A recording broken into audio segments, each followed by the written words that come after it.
Esto es Crisis Internacional, el segmento sobre geopolítica que cada semana te alcanza la revista Crisis. Este episodio se grabó en vivo el 17 de abril en FM La Tribu.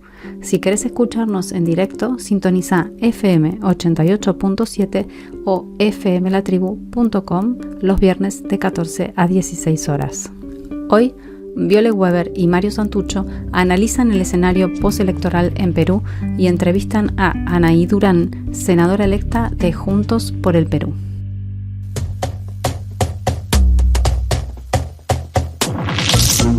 A casi una semana de las elecciones en Perú, vamos a analizar un poco el panorama político que dejó esta elección, atravesada por una crisis institucional marcada por una fragmentación partidaria muy fuerte, 35 candidatos a la presidencia recién mencionábamos. Actualmente están el 93% de las actas escrutadas. Keiko Fujimori consiguió el primer puesto con el 17% de los votos, lo cual también ya nos da un panorama de cómo va a venir la mano. Menos que Néstor en el 2003. Exactamente. Y se enfrenta a un balotaje que está muy peleado el segundo puesto.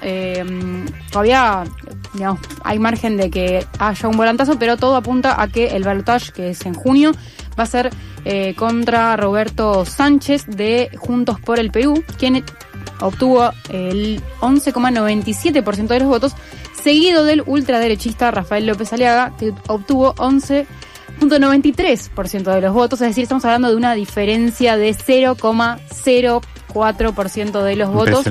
La pelea sigue hasta hasta contar el último de los votos. Uh-huh. Es algo que Perú tarda específicamente mucho porque, demoran en llegar los resultados de los peruanos del campo, de la Amazonía, de los andinos, que, tienen un camino más largo para llegar al conteo, que disputa capaces de urgencia que nosotros tenemos siempre de saber enseguida los resultados. Uh-huh. ¿Hubo sorpresa en esos resultados? Y no sé cómo responder a esta pregunta. No sé si vos tenés, Mario, una respuesta lineal. Para mí, Keiko iba a entrar sí o sí, que es lo que sabíamos que iba a hacer. Es su cuarta vez disputando la presidencia. Y la primera vez que quizás aparece un escenario en el que es más posible que ella gane en el balotaje. Y los dos candidatos que están ahí, segundo y tercero, son por ahí los que esperábamos, supongo, un candidato más progresista de la línea de Pedro Castillo y un candidato de la ultraderecha. Pero bueno, como decíamos, como es un país tan atravesado por la fragmentación partidaria, no es que haya una continuidad de, uno podría imaginar las fuerzas políticas y cómo se reorganizan de manera tan lineal. Yo vengo siguiendo la política peruana desde hace, 6 años, que cuando empecé a laburar, y después de la última elección, sigo como bastante perdido con cuando llega el momento de las elecciones, con cómo analizar este caso tan puntual. Sí, es muy, como decís, es muy fragmentado, muy cambiante. Es verdad que Keiko Fujimori, la familia Fujimori es un poco un actor político desde hace mucho tiempo, pero, como decía, un poco la clave es que Sánchez es un poco el candidato puesto por Pedro Castillo, uh-huh, el expresidente, digamos, que fue destituido y que tiene mucho arraigo. Y esa era la pregunta también. Para mí una pregunta para este comicio era si ese arraigo de Pedro Castillo seguía de alguna manera vigente. Él designó como su candidato a Sánchez y efectivamente, como bien decía Viole, evidentemente todos sus votos vinieron de ahí, porque fue llamativo como 50% de los votos escrutados y estaba muy abajo. Sánchez estaba cuarto, quinto. Y cuando empezaron a llegar los votos del interior, digamos, subió hasta el segundo lugar hasta meterse en el balotaje. Claro, la lectura geográfica está bien. Muy clara. Sí. Clara. Muy clara. Y eso también hay una cuestión importante en relación a lo que decía Mario, que tiene que ver con esas encuestadoras que hacen los conteos rápidos. Sobre todo Ipsos es la que más repercusión suele tener. Y intentan como adelantar el tiempo que tarda el sistema peruano en recopilar esos votos del campo, pero lo que pasa es que los muestreos que ellos levantan no son representativos de esa diversidad a nivel como nacional en la escala más profunda. Entonces, lo que sucedió es que las encuestadoras también dieron el segundo puesto, se lo dieron a López Aliaga antes de que empezaran a llegar los votos del interior. Y cuando se empieza a reorientar esa tendencia hacia Roberto Sánchez, López Aliaga dijo, hubo fraude acá. La típica. la típica de los que son de la estirpe de él, de los de ultraderecha, que les encanta llorar cuando no ganan las elecciones. López Aliaga pidió la nulidad del proceso electoral ante el Jurado Nacional de Elecciones, o sea, hizo todos los pasos formales, convocó a una movilización al respecto del tema, dijo que iba a pagar a quienes consiguieran pruebas del fraude, lo cual también es como desde el vamos muy, muy extraño. Pero no lo bancaron mucho, ni siquiera a otros líderes de derecha como la misma Keiko Fujimori. Y bueno, y de este es uno de los temas que hablamos con Anaí Durán Guevara, es una socióloga de política peruana que fue ministra de Mujer y Poblaciones Vulnerables del Perú durante el gobierno durante el corto periodo en el que pudo gobernar efectivamente Pedro Castillo, que estaba preso. Es senadora electa por Juntos por el Perú, que bueno, es heredero justamente de su partido. Escuchemos un poco qué nos dicen ahí sobre estas denuncias de fraude. Bueno, estas elecciones se dieron en un ambiente marcado por la temprana alerta de fraude del candidato López Aliaga. Se sabía que iba a ser una elección bastante cerrada con una división del voto que las encuestadoras nunca quieren ver. Las encuestadoras no hacen la medición del voto rural andino amazónico porque sus muestras no llegan hasta ahí, y nuevamente invisibilizaron el voto de los sectores populares que va hacia Roberto Sánchez, el candidato de Pedro Castillo. Entonces, a las 5, cuando termina la votación, Ipsos ya da un primer exit poll, boca de urna, dando como ganadores de la segunda vuelta a Roberto Sánchez y Keiko Fujimori. Ahora, es básicamente el candidato López Aliaga el que sale a gritar fraude a raíz de una demora en la instalación de 13 centros de votación que afectó a 59,000 electores. O sea, votan 27 millones. Pero este hecho fue usado por este candidato para decir que había fraude, con toda la repercusión mediática. En fin, eso ha marcado un poco la segunda vuelta, ha generado rechazo, insultos, racismo, etcétera. Pero ahora, ya casi con el 94% de votos contados, está Roberto Sánchez arriba de López Aliaga por casi 10,000 votos. Y resta por resolver, por contabilizar unas 5,000 actas, el 5% de la votación que ha sido impugnado, ¿no? Que son actas que los personeros de los partidos, especialmente de Renovación Popular de López Aliaga, han impugnado en la mesa y que el jurado electoral tiene que resolver. Son 5,000 actas que van a resolverse, más o menos hablamos de 900,000 votos, que deberán resolverse estas próximas 2 semanas, ¿no? ¿Se alterarían el resultado final? No, yo creo que ya no. Todas las proyecciones dan en la segunda vuelta a Keiko Fujimori y Roberto Sánchez. Roberto pasaría con una diferencia de más o menos unos 50,000 votos, si no más, pero eso es, ¿no? Ya el horizonte está bastante claro. Y eso aísla también a López Aliaga en sus gritos de fraude, pues Keiko Fujimori tampoco lo secundó y ha quedado aislado por ese lado. Bueno, el Congreso que queda ahora, que un poco adelantaba el esquema de fuerzas que se dibuja con estos resultados, da por encima Fuerza Popular, el partido de Keiko, con 20 bancas, seguido de Juntos por el Perú con 14, y Renovación Popular, que es el partido de Sánchez, tendría 9... No, de López Aliaga. Perdón, de López Aliaga, Juntos por el Perú sería el de Sánchez. Renovación Popular tendría 9 bancas, que es bastante significativo. Es decir, hay una posibilidad fuerte de que el fujimorismo busque hacer alianza con Renovación Popular, pero aún así tampoco igual alcanzarían una mayoría calificada que podría, como bueno, avanzar con bloqueos de políticas o grandes cambios para el Perú. Así que bueno, ahora el panorama que se abre, que también conversábamos con Anaí, es la tarea de convocar a las clases medias urbanas, que son las que suelen alinearse con los partidos de derecha o de extrema derecha en este caso, para conseguir esos votos y sumarlos a este voto más rural que apoya la línea de Pedro Castillo, que está, como decíamos, preso. Además, hay una particularidad de Perú, que también es lo que genera como el halo de confusión, que tiene que ver con... Anay dijo parlamentarismo de facto, que tiene que ver con que, si bien, como en los papeles, Perú es una democracia presidencialista, es decir, que el poder está principalmente concentrado en la figura del presidente, el Parlamento parece haberse adjudicado a través de la historia la capacidad de elegir a los líderes, lo cual, por ejemplo, da lugar a escenarios totalmente extraños, como que en el último periodo gobernaron 4 personas. El gobierno de Perú, después de que bajaron a Pedro Castillo, también gobernó Dina Boluarte, quien era su vicepresidenta. En ese caso sería como lo más como esperable, pero después de la institución también de Dina Boluarte por mayoría simple del Congreso del Perú, lo cual es una locura si uno lo piensa, que el Congreso tenga mayoría, pueda destituir un mandatario por mayoría simple, o por 2/3 según el tipo de acusación que se da sobre el presidente. Bueno, que esto termine decantando en un escenario en el cual el Parlamento puede poner a dedo a los presidentes.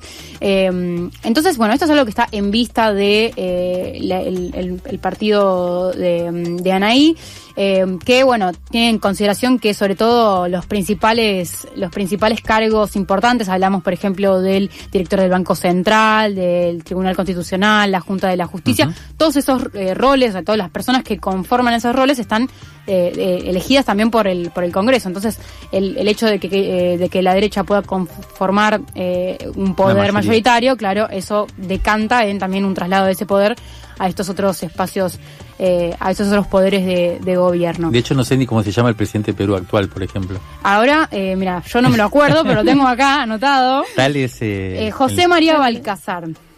Mirá vos. Él reemplazó a José Gerí. José Gerí gobernó unos pocos meses cuando fue destituido por hacer reuniones clandestinas con empresarios chinos. Mira.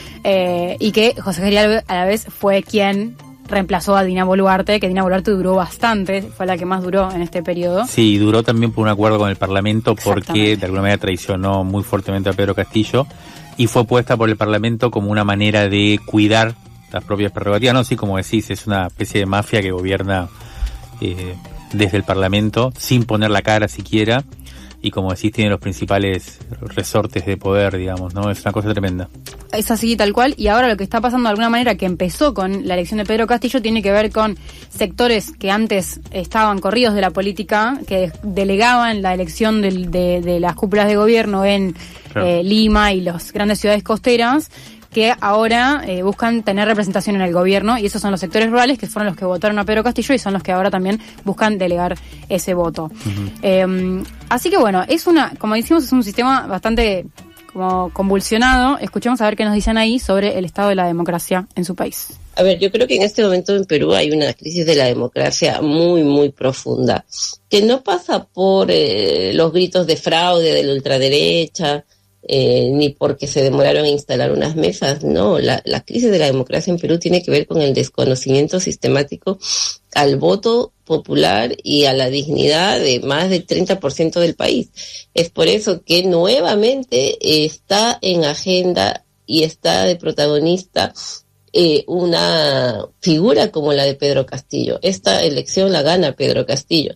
Roberto Sánchez hasta se pone el sombrero de Pedro Castillo porque está representando toda esa indignación por la humillación sufrida al presidente que ellos pusieron, por la persecución y masacre que luego vino cuando asumió Dina Boluarte, y que ahora nos decía, pero yo fui parte de la campaña, nos decía, yo voté por Castillo en 2021 y voy a seguir votando por él hasta que lo dejen gobernar, por el que él me diga. O sea, hay ahí una cosa muy fuerte de los sectores más excluidos, ¿no?